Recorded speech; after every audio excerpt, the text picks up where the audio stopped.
There's some great videos out there on how to basic solder. I mean, the short version is you know, you don't heat up the solder with a soldering iron, you actually heat up the material. So I'll mark and find the right place, and I'll very gently heat it up, and I'll put the wire there, and I'll put the solder there and melt the solder into place, and then adhere down the circuit board back here to the new glass. So let me take that in stages. So the first thing I'm going to do is free these wires on both sides. And then what I've done is I've started to free the adhesive.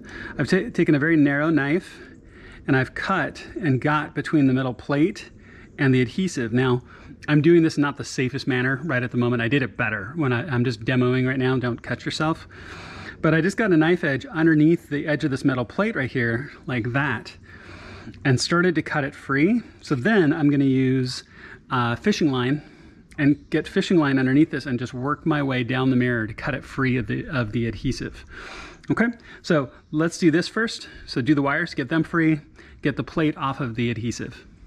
Okay, so let's catch up here really quickly. So my soldering iron is still hot. So all I did was I just took the tip of the soldering iron and touched it to the top of the wire right here where it meets the solder, while applying a little bit of positive pressure, pulling back on the wire, and just bink, it popped right off. It's not like you have to melt all of the solder off. All you need to do is just heat up the wire enough to come loose of the solder.